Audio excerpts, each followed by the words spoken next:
네, 안녕하십니까. 2023학년도 수능을 대비한 평가원의 9월 국어 모의고사 중에서 독서지문, 유류분 반환 청구에 관한 내용이 들어있는 독서지문을 같이 복습해 보겠습니다. 자, 이 독서지문은요, 일단 연계가 되는 내용은 수능 특강 302페이지 실전학습 위의 부분도 역시 유류분에 관한 내용이 나와 있었는데 그 부분에서 연계된 것으로 보입니다. 그런데 물론 지문의 내용은 많이 다르죠. 근데 기본적인 개념의 출발점은 거의 같습니다. 자, 제가 여기 간단히 요약해 놨는데요. 수능 특강에 나와 있는 그 유류분 지문에 나와 있는 내용들은 일단 유류분 제도의 의 개념, 그리고 유류분 제도가 언제부터 생겨났는지, 그리고 왜 그런 제도를 도입하게 됐는지, 원래 이게 오래전부터 있던 제도는 아니라는 거죠. 그럴 만한 사회적인 필요성이 있었기 때문에 도입을 했다는 그런 얘기가 나와 있고요. 그리고 상속인들이 여러 명 있을 때 상속 순위를 정하는 방법, 그리고 상속인들 주의별로 1순위 상속인은 비율 얼마, 2순위 상속인은 비율 얼마, 3순위 상속인은 비율 얼마, 그렇게 상속인 지분별로 유류분 비율이 나와 있고요. 근데 궁극적으로는 어떻게 결론을 맺냐면요.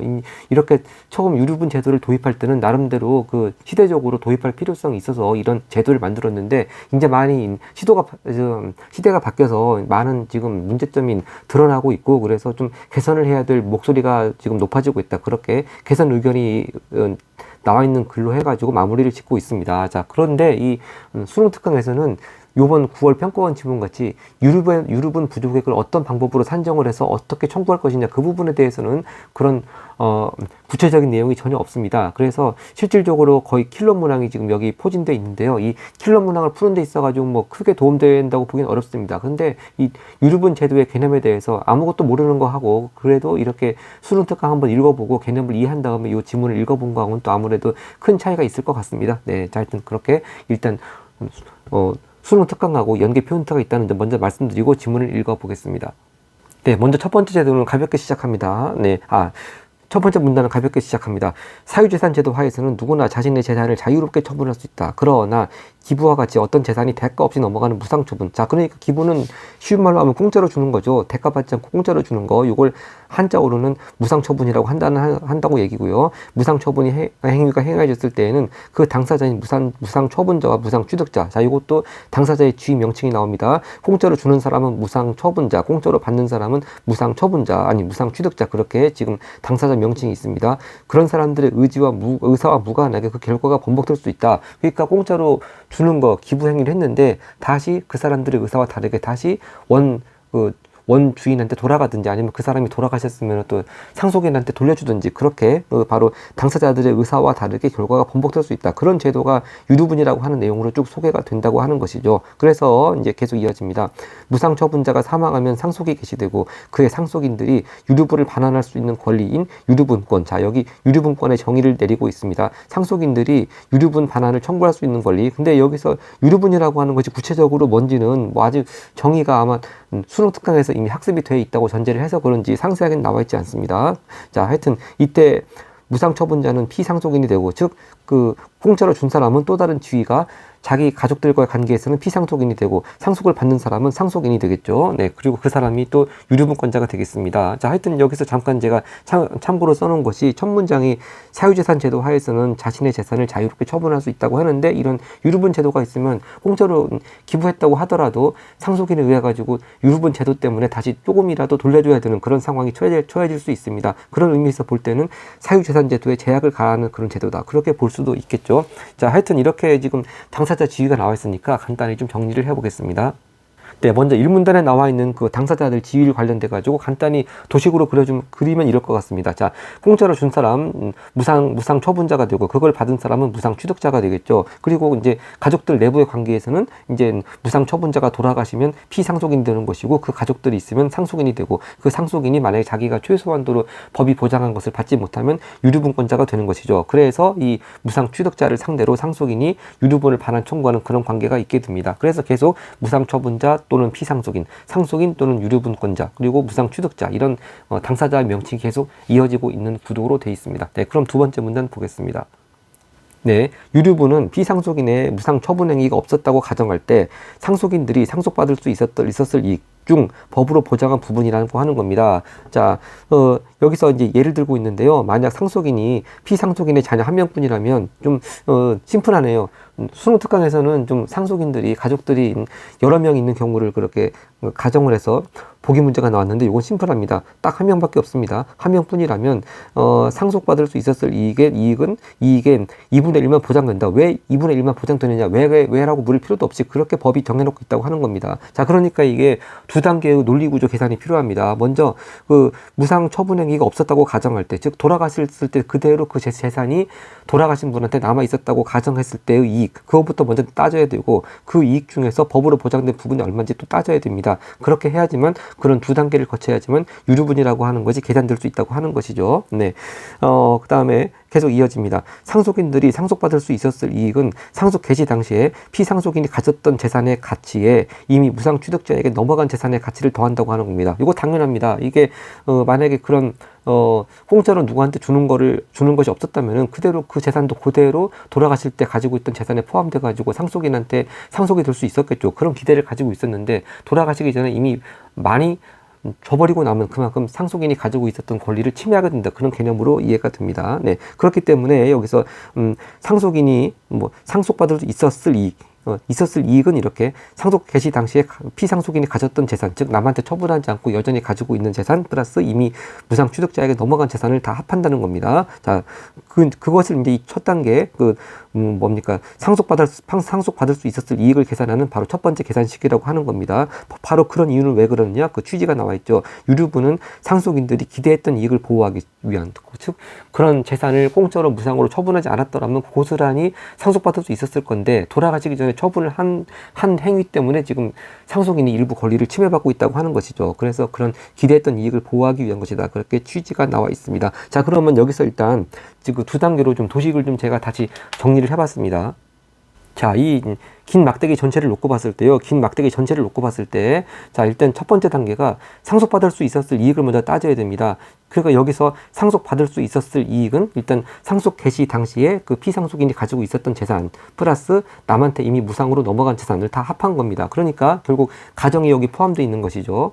네, 그 재산이 무상 취득자에게 넘어가지 않았었더라면 계속 그 상속인이 상속받을 수 있었을 거니까 그런 가정이 보태져 가지고 이렇게 두 개념의 재산을 합산을 합니다. 두 개념의 재산 가치를 합산을 합니다. 그럼 결국 이거는요, 수능 특강에 나와 있는 그 개념하고 연결시켜 보면 결국 돌아가신 분이 자기 가족 중에서 누구한테 얼마 가져라 그렇게 유언을 남기거나 또는 유족들끼리 형은 얼마 갖고 동생은 얼마 갖고 그렇게 합의 같은 것이 있지 않는 한 법에서 정해준 상속분하고 결국 같게 됩니다. 그러니까 이걸 상속받을 수 있었을 이익을 다른 말로 하면은 법정 상속분이 될 것 같아요. 근데 이 상속받을 수 이익 전체가 유류분이 될 리가 없겠죠. 그러면 이제 그 다음 단계로 유류분을 계산하는 또 단계가 넘어갑니다. 근데 이 유류분이라고 하는 걸 따질 때는 이렇게 상속받을 수 있었을 이익에다가 법으로 보장된 부분을 곱한다고 하는 것이죠. 네, 법으로 보장된 부분. 예를 들어서 아까 상속인 자녀가 한 명뿐이라면은 그런 사람한테 법으로 보장된 유류분 비율은 2분의 1입니다. 그래서 제가 여기 긴 막대기 중에서 반토막된 부분, 이 결국 그물 모양으로 빗금 쳐져 있는 이 부분이 이제 유류분이 되겠죠. 이 전체 상속받을 수 있었을 이익에다가 법에서 보장한 유류분 비율 2분의 1을 곱해가지고 이 빗금 친 부분 정도가 이제 2단계로 유류분 가치 금액에 해당되게 되겠습니다. 근데 여기서 이 지문 논리 구조가 유류분까지 구했다고 해서 끝이 아닙니다. 또 이제 유류분 부족액이라고 하는 걸 산정을 해야지만 되는 논리로 또 계속 이어지게 되겠습니다. 3문단 보겠습니다. 네, 이 3문단에서는요, 유류분 중에서도 유류분 부족액이라는 개념이 나옵니다. 피상속인이 상속 개시 당시에 가졌던 재산, 자, 이건 처분한 재산이 아닙니다. 가졌던 재산으로부터 상속받은 이익이 있는 상속인은, 자, 일단 상속인은 그건 남한테 넘어가지 않았으니까 고스란히 받았습니다.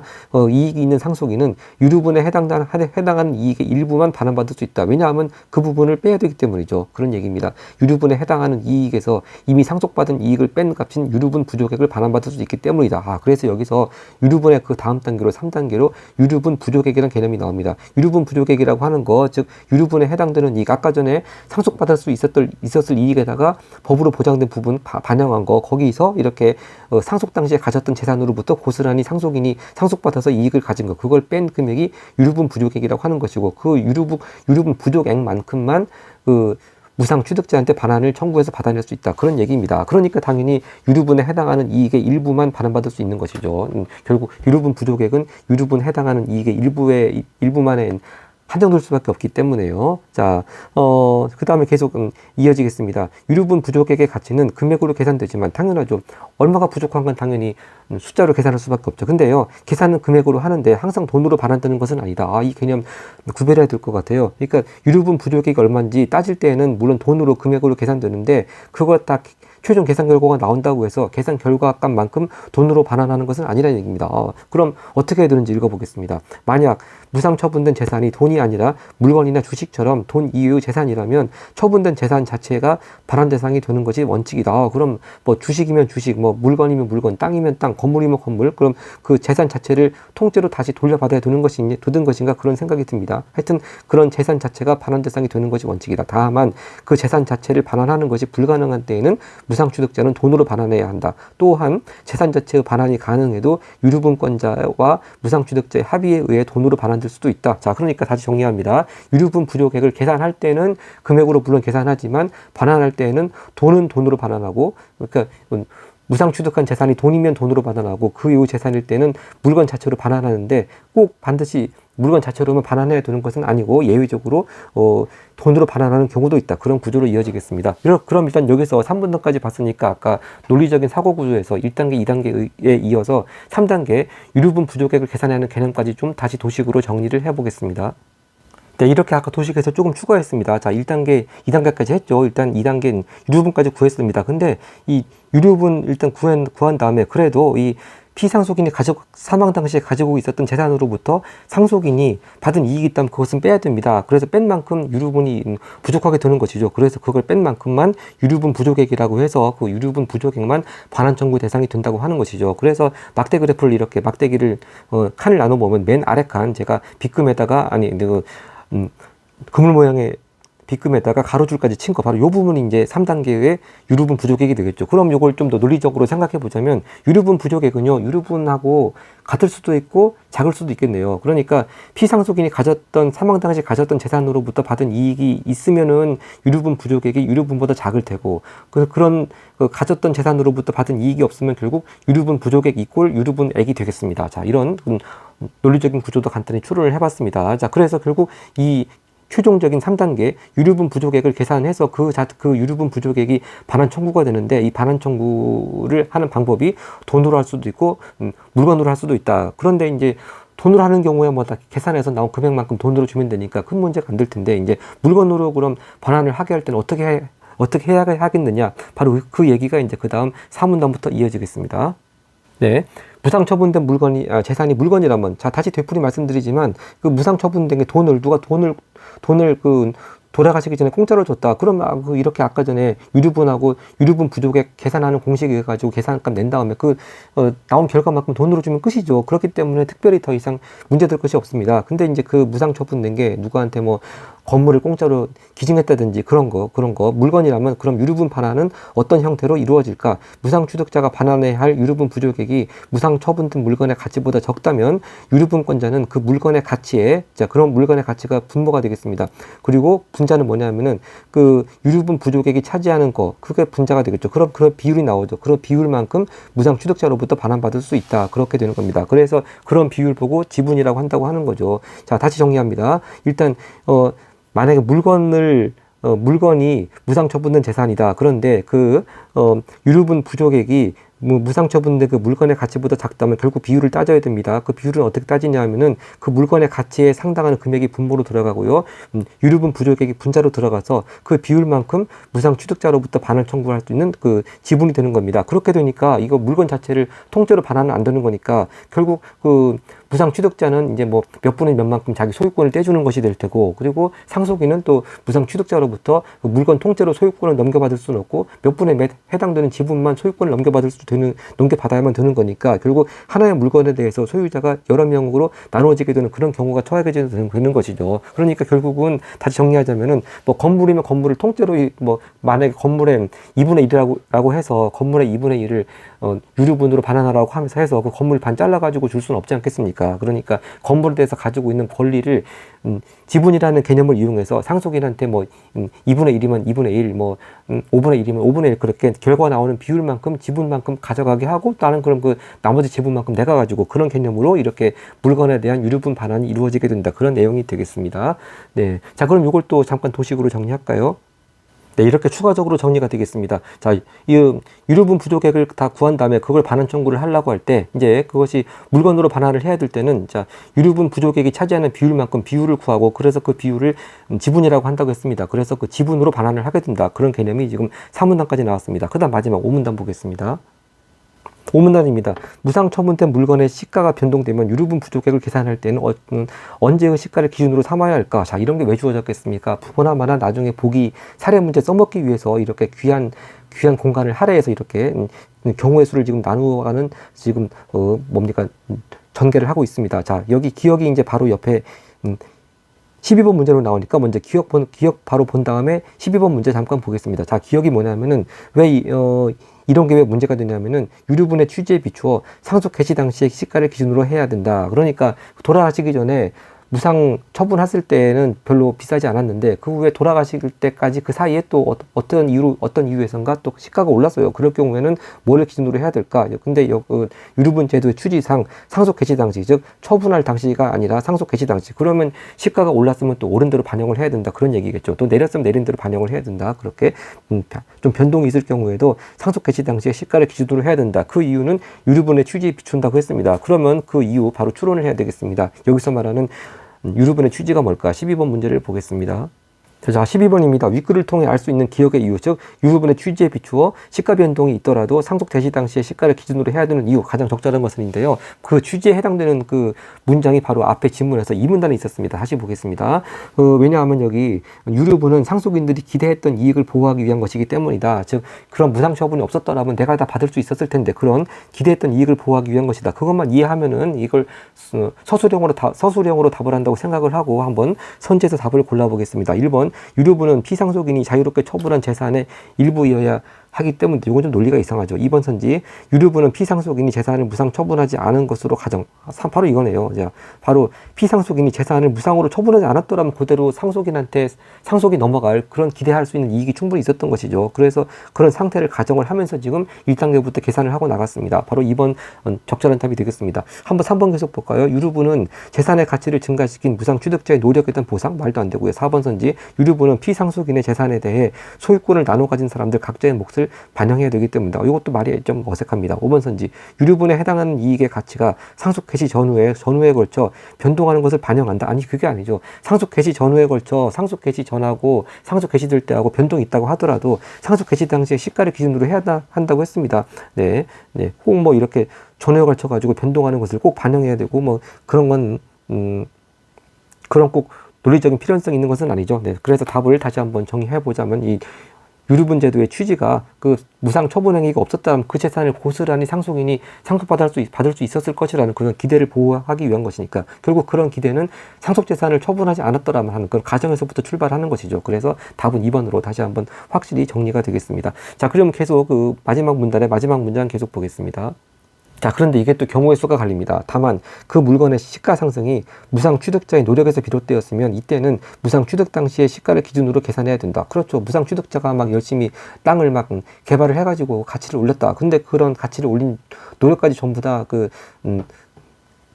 상속인한테 가져가라고 하는 건 좀 불공평하겠죠. 그런 취지입니다. 그래서 만약에 그 무상 취득할 당시엔 값이 별로 비싸지 않았는데 나중에 상속 개시할 사이에 그 사이 값이 뛰었는데 그 값이 뛴 이유가 무상 취득자가 열심히 노력을 했기 때문이다. 그런 경우는 뭐 그런 것까지 다 그런 이익까지 상속인한테 가지라고 하는 건 좀 너무 불공평하죠. 그래서 이런 경우에는 무상 취득 당시의 시가를 기준으로 해가지고 기준으로 해서 이 유류분 부족액을 계산해야 된다고 하는 것인데 근데 거꾸로요.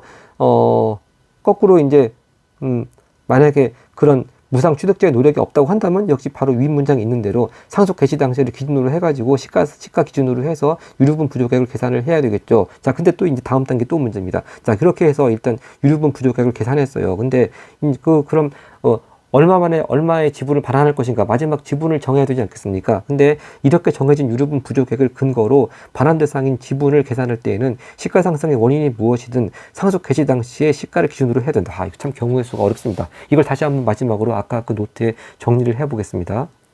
자, 이렇게 지문을 바로 읽어서는 도저히 이해가 잘 안 될 경우에는 하여튼 이렇게 도식으로 한번 써볼 필요가 있습니다. 좀 이런 관계라고 시간 잡아먹는다고 생각하지 말고 오히려 이렇게 하는 게 시간을 줄일 수도 있습니다. 자, 이렇게 다 정의합니다. 자, 이 유류분 부족액을 정해서 계산을 해서 이제 물건으로 반환 청구할 때는 자, 그 유류분 부족액을 이 물건의 시가에서 차지하는 비율만큼 계산을 해서 그것을 분수로 지분으로 계산해서 반환하도록 하는데, 이제 시가 변동이 있을 경우에는 자, 그것이 취득자의 노력 때문에 시가가 변동했을 경우에는 일단 유류분 부족액 계산할 때는 취득 당시의 시가를 기준으로, 그리고 취득자의 노력이 없었을 경우에는 유류분 부족액 계산할 때에는 그 상속 개시 당시 시가로 하는데, 나중에 또 최종 단계로 가서 반환할 지분을 따질 때에는, 즉 마지막 최종 반환할 지분을 따질 때에는 뭐 취득자 노력이 있었든 없었든 간에 무조건 상속 개시 당시의 시가를 기준으로 해가지고서 최종 지분을 결정한다. 이렇게 차이점을 딱 적어 놓으면은 뭐 일단 글로는 잘 이해가 되지 않지만 하여튼 분명히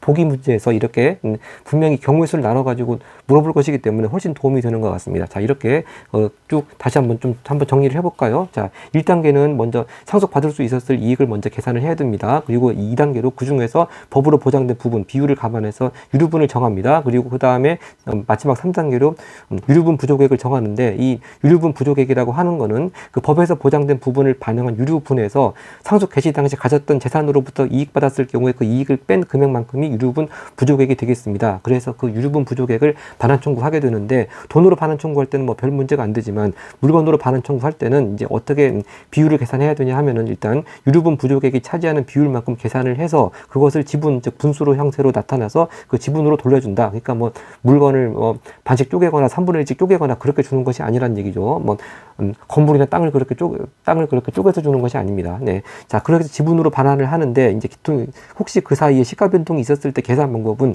유류분 부족액을 계산하는 방법이 다르고, 또 지분 마지막 확정할 때 계산하는 방법이 다르다. 이렇게만 좀 구분을 확실히 지어놓고 일단 하나하나 문제를 풀어보면 뭐 잘 쉽게 답을 고를 수 있을 것 같습니다. 먼저 10번부터 보겠습니다. 자, 10번 내용을 친 문제입니다. 자, 유류분권은 상속인이 아닌 사람에게는 인정되지 않는다. 맞고요. 2번 선지, 유류분권이 보장하는 범위는 유류분 부족액이 일부에 한정된다? 아니죠. 네. 유류분 부족액 전부에 대해서 반환 청구할 수 있습니다. 그러니까 유류분 부족액이 일부에 한정된다는 틀리는데, 여기서 일부란 말이 왜 자꾸 현혹이 되냐 하면은 일부란 단어가 어디 들어가 있나 좀 보겠습니다. 네, 일부란 단어가요. 여기 3분단 첨벌이에 상속인은 유류분에 해당하는 이익의 일부만 발효받을 수 있다. 여기 일부가 여기 들어가 있으면서 이렇게 헷갈리게 만듭니다. 근데 여기서 일부를 쓴 이유는 결국 유류분 부족액의 개념이 유류분에 해당하는 이익의 일부기 때문에 그 개념을 설명하기 위해서, 즉 유류분 부족액의 개념을 설명하기 위해서 유류분의 일부라는 그런 개념을 쓴 거지, 유류분 부족액의 일부에 한정된다 그런 뜻이 아니죠. 그래서 일부의 위치를 이렇게 살짝 바꿔놔서 헷갈리게 만들고 있습니다. 근데 이 본문을 철저하게 잘 이해했다면 이거 일부에 낚이면 안 되겠죠. 유류분권이 보장하는 범위는 유류분 부족액 전체입니다. 그런데 이 유류분 부족액이라고 하는 것이 유류분액의 일부라고 하는 것이죠. 네, 일부의 위치 가지고 지금 현혹을 시키고 있고요. 3번 선지, 상속인은 상속 개시 전에는 무상취득자에게 유류분권을 행사할 수 없다. 그렇죠. 이 유류분권이라고 하는 게 상속이 개시되어야지만, 즉 돌아가셔야지만 행사할 수 있는 권리입니다. 네, 맞고요. 4번 선지, 피상속인이 생전에 다른 사람에게 판 재산은 유류분권 대상이 될 수 없다. 자, 이게 판다고 하는 거는 대가를 받았던 얘기니까 무상 처분이 아니죠. 이거는 파는 거는 무상 처분의 반대말 유상 처분이니까 당연히 대상이 될 수 없습니다. 4번도 맞고요. 그럼 벌써 이미 답은 나왔네요. 답은 2번. 자, 5번 선지 보겠습니다. 무상으로 취득한 재산에 대한 권리는 무상 취득자 자신의 의사에 반하여 제한될 수 있다. 그렇죠. 그렇기 때문에 이런 유류분 반환 제도라고 하는 제도 자체가 돌아가시기 전에는 그냥 공짜로 받아서 내가 이걸 영원히 가지고 있을지 알았는데, 일부라도 돌아가신 분의 상속인한테 돌려줘야 될 일이 생긴다고 하는 겁니다. 그것이 바로 취득자의 의사에 반해가지고 권리가 제한되는 그런 경우가 생기는 것이죠. 네, 유류분 제도가 결국 그런 효과를 가져오게 됩니다. 역시 5번도 맞는 선지가 되겠습니다. 11번 갑니다. 자, 11번도 내용일치 문제나 마찬가지인데요. 자, 글을 잘 이해했으면 뭐 그렇게 어렵지 않을 것도 같습니다. 1번 선지입니다. 무상 처분된 재산이 물건 한 개면 유류분권자는 그 물건 전부를 받아받는다. 아, 그럼 다시 공짜로 줬다가 공짜로 다시 전체를 되뺏는 건데 그 자체가 좀 말이 어색하고 말이 안 됩니다. 자, 이걸 정확히 좀 고친다면은 그 물건이 한 개든 뭐 몇 개든 간에 유류분권자는 그 물건 전부를 반환받는 것이 아니고 유류분 부족액이 차지하는 비율만큼 반환받는 거죠. 유류분 부족액이 차지하는 비율만큼 반환받습니다. 근데 이렇게 정확하게 논리적으로 뭐 적절하지 않은 부분을 이렇게 잘 서술하지 못한다 하더라도 공짜로 준 걸 다시 공짜로 전부를 되돌려 준다고 하는 건 그건 기부가 전혀 아무 의미 없지 않겠습니까? 그런 면에서도 좀 말이 좀 어색하고 상식적으로 맞지 않습니다. 2번 선지 무상 처분된 물건이 반환되는 경우 유류분 부족액이 클수록 무상 취득자의 지분이 커진다. 아, 이건 거의 제로섬 같은 거죠. 이 유류분권자, 즉 상속인이 이렇게 더 많이 가져가면 이 무상취득자 많이 뺏기는 거죠. 즉 이 유류분 부족액이 크다고 하는 건 그만큼 상속인이 많이 유류분으로 되찾아간다는 얘기니까 그럼 그만큼 무상취득자의 지분은 더 작아지겠죠. 결국 요거는 반비례 관계에 있는 것입니다. 반비례 관계. 그러니까 2번도 땡이고요. 3번 선지 무상취득자가 무상취득한 물건을 반환할 수 없게 되면은 유류분 부족액을 지분으로 반환해야 한다고 하는 것인데요. 자, 아까 그 원래 재산 자체를 원래 반환하는 것이 원칙인데 그것을 반환이 불가능할 때에는 돈으로 반환한다고 했습니다. 그러니까 지분이 아니고 돈으로 반환해야 됩니다. 땡. 4번 선지.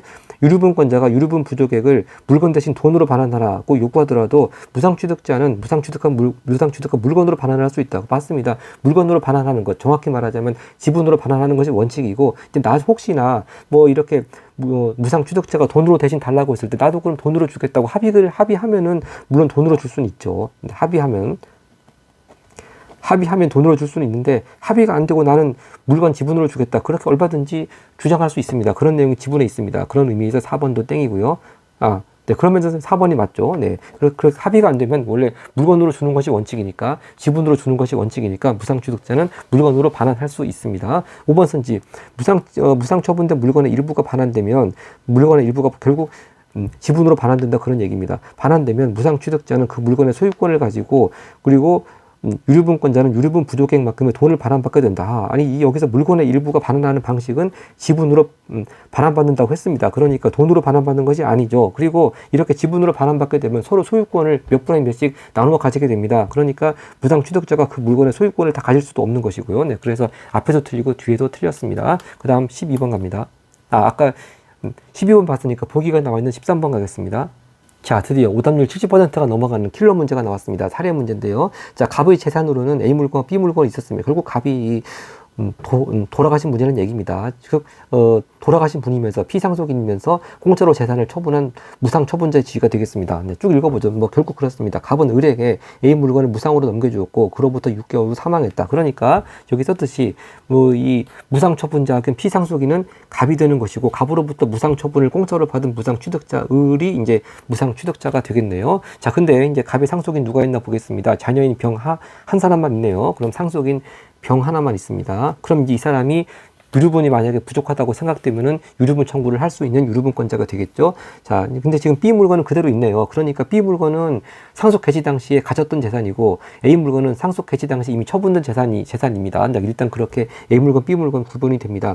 A 물건 시가는 을이 A 물건을 소유하게 되었을 때, 다른 말로 하면은 그 무상 취득할 당시죠. 소유하게 되었을 때는 300이었는데 갑이 사망했을 때 그 사이에 벌써 700으로 올랐습니다. 즉 사망했을 때를 다른 말로 하면은 상속 개시 당시입니다. 이것도 충분히 말을 바꿔서 이해할 수 있어야 되겠습니다. 네, 그 소유하게 되었을 때는 무상 취득할 당시, 사망했을 때는 상속 개시 당시, 그렇게 말을 바꿔서 이해해야 되고요. 병은 갑이 사망한 날로부터 3개월 후에 을에게 유류분권 행사했다 하는데 요 뭐 3개월 만에 행사하든 뭐 몇 개월에 행사하든 간에 이게 유류분권을 행사하는 기간이 얼마라고 지문에서 정보가 주어지지 않는 이상은 뭐 몇 개월 만에 행사하든지 간에 이건 의미가 없을 것 같습니다. 하여튼 B 물건의 시가는 병이 상속받았을 때부터 병이 을에게 유류분 반환을 요구했을 때까지 100으로 동일하다. 즉 시가 변동이 없다는 얘기네요. 자, 그럼 뭐 다른 조건들 고려하지 않는다 그런 얘기고요. 자, 이렇게 각자 그 당사자 지위라든지 또 아까 개념들 상속 개시 당시에 가졌던 재산 B 물건 그리고 상속 개시 당시 이미 처분한 재산 A 물건 그렇게 다 개념들 구분한 다음에 1번부터 차근차근 보겠습니다. 자, 역시 그 1번하고 1, 2, 3, 4 쭉 이렇게 그 무상취득자 을의 노력으로 이렇게 시가가 변동된 경우, 시가가 상승한 경우 경우의 수를 지금 나누고 있습니다. 그렇게 경우의 수를 나누어서 선지를 만들 게 아니라면 굳이 이렇게 시가 변동한 숫자를 제시할 필요가 없죠. 하여튼 1번 문제부터 보겠습니다. 1번. A 물건의 시가 상승이 을의 노력과 무관한 경우 유류분 부족액은 300이다. 자, 이거는 그럼 아까 우리 도식한 것 중에서 어떤 경우에 해당되겠습니까? 네, 바로 이 경우 되겠죠. 제가 1번 빨간색으로 동그라미 쳐놨습니다. 유류분 부족액을 계산해야 되는데 취득된 노력이 없습니다. 그러면 상속 개시 당시 시가 기준으로 유류분 부족액을 계산해야 된다는 겁니다. 이제 이런 개념에 따라서 한번 계산해 보겠습니다. 계산해 보면 먼저 1단계로 상속받을 수 있었을 이익부터 먼저 계산을 해야 되겠죠. 그러면 자, 상속받았을 수 있었을 이익입니다. 그럼 먼저 상속 개시 당시 시가로 다 따져야 되니까 A 재산, A 물건 700 플러스 그다음에 그대로 가지고 있으면서 받았던 100을 합해서 거기다가 이제 법에서 보장한 비율, 자식 하나밖에 없으니까 2분의 1이죠. 여기까지가 일단 유류분입니다. 여기까지가 유류분이고, 근데 그 중에서 여기 B 물건은 남한테 안 넘어가고 상속하면서 그대로 그대로 병이 받을 수 있었죠. 그러니까 상속 개시 당시 가졌던 재산으로 이익을 얻은 게 100이니까요.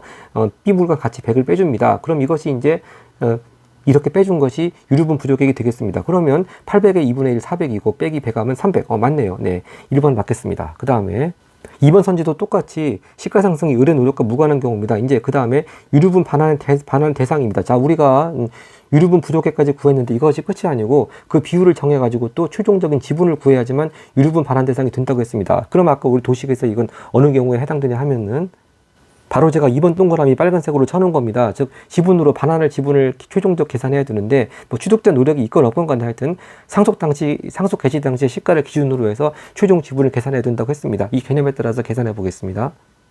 자, 그럼 이게 선지가 쭉 논리적인 순서로 이어집니다. 자, 하여튼 노력이 있건 없건 간에 유류분 반환 지분 계산할 때에는 상속 개시 당시 시가를 기준으로 해야 된다고 하니까 먼저 분모에 700이 들어가고요. 그리고 분자는 유류분 부족액만큼 그 분자로 들어가야 되겠죠. 아까 1번 선지에서 유류분 부족액이 300이라고 했습니다. 그래서 이 비율이 유류분 부족액이 차지하는 비율만큼이 바로 최종적으로 반환 대상이 되는 지분이라고 했습니다. 그럼 결국 약분하면은 7분의 3이 되겠네요. 7분의 3 역시 2번도 맞겠습니다. 3번 선지 A 물건의 시가가 드디어 요건 경우의 수가 바뀌어졌습니다. 을의 노력으로 상승한 경우 유류분 부족액은 100입니다. 100이다. 요거는 그럼 아까 어디에 해당되겠습니까? 요건 바로 제가 빨간색 동그라미 3번 쳐놓은 바로 여기죠. 취득자의 노력으로 시가가 상승한 경우에는 상속 개시 당시가 아니고 취득 당시 시가를 기준으로 유류분 부족액을 계산하라. 다만 지분을 계산할 때에는 그럼에도 불구하고 상속 개시 당시 시가를 기준으로 하라. 이거 같이 보겠습니다. 왜냐하면 이게 바로 4번 선지가 바로 요거거든요. 그래서 지금 3번, 4번 같이 취득자의 노력이 있었던 경우인데 유류분 부족액을 계산하는 경우는 3번이고 최종적인 지분을 확정하는 건 4번입니다. 3번, 4번 같이 보겠습니다. 네, 먼저 3번입니다. 을의 노력으로 시가 상승했습니다. 그러면 유류분 부족액 따집니다. 먼저 1단계로 상속받을 수 있었을 이익을 먼저 따집니다. 근데 상속받을 수 있었을 이익 따질 때 상속 개시 당시에 가졌던 재산, 상속 개시 당시에 가졌던 재산이 지금 100이죠. 아니죠. 죄송합니다. 그렇죠. 네. 상속 개시 당시 가졌던 재산 B100에다가 그리고 이제 넘어간 재산을 따져야 되는데 넘어간 재산 따질 때는 취득 당시 가격으로 따져야 됩니다. 그럼 취득 당시 A 물건이 300이었으니까 100 플러스 300이고 거기다가 자녀한테 주어지는 유류분 비율 2분의 1입니다. 그러니까 요것이 이제 유류분이 되겠죠. 그래서 100 더하기 300 곱하기 2분의 1이니까 일단 200입니다. 200에서 이제 아까 1번 선지와 마찬가지로 상속 개시 당시 가졌던 재산으로부터 이익 얻은 게 100이니까 여기서 100을 빼야 되겠죠. 그럼 당연히 100이 나오겠네요. 그러면 일단 유류분 부족액 100 나왔습니다. 근데 4번 선지 같이 아무리 시가가 을의 노력으로 상승했다고 하더라도 최종적으로 유류분 반환 대상이 되는 지분을 계산할 때에는 그 시가 기준은 상속 개시 당시를 기준으로 해야 된다고 했습니다. 그러면 일단 상속 개시 당시가 300이 아니고 A 물건이 700이었으니까요. 700이 분모로 들어가지고 아까 여기 3번에서 구했던 유류분 부족액이 100이었죠. 100이니까 700분의 100이 지금 약분하면 7분의 1이 나와야 됩니다. 약분하면 7분의 1이 최종적으로 반환해야 될 지분이 되겠습니다. 근데 여기 4번은 3분의 1이니까 요부터가 틀렸습니다. 답은 4번이 되겠네요. 네, 그리고 조금 이게 구조를 이해해 보면은 분모가 3이 될 리가 없습니다. 네. 분모가 어떻게든 7이 되어야 될 것 같고요. 네, 분모가 3이 된 것부터가 왠지 어색한 것 같습니다. 자, 그다음 5번을 보겠습니다. 자, A 물건의 시가가 을의 노력으로 상승한 경우와 그다음 노력과 무관하게 상승한 경우, 즉 노력이 있든 없든 간에 모두 갑이 상속 개시 당시 소유했던 재산 뭡니까? A가 아니고 B죠. 상속 개시 당시 소유했던 재산 B 물건으로부터 병이 취득할 수 있는 이익은 같죠. 다 역시 B 물건은 그대로 이익이 100이 되겠습니다. 그리고 유류분 부족액 계산할 때는 유류분 액수에서 이 100을 빼줘야 된다고 했습니다. 네, 자 이렇게 개념을 잘 이해하면은 다 도식화해서 이해하면은 뭐 글 자체만 보면 잘 이해가 안 될 것 같더라도 이렇게 경우의 수를 나누면 그래도 문제 자체는 뭐 그럭저럭 풀 수 있는 것 같습니다. 근데 이걸 딱 시험장에서 시간을 쫓기면서 하기가 참 어렵죠. 자, 그럴 경우에는 도저히 이걸 풀지 못하겠다, 도저히 엄두가 안 난다. 그럴 때는요, 결국 특히 이 마지막 3점짜리 보기 문제의 경우에는 거의 뭐 답이 4번 아니면 5번이지 않겠습니까? 그래서 4번 아니면 5번을 찍는 것이 가장 확률이 높을 것 같습니다. 자, 하여튼 이렇게 해서 좀 킬러 지문이 포함된 유류분 반환 청구에 관한 지문 같이 봤습니다. 네, 고맙습니다.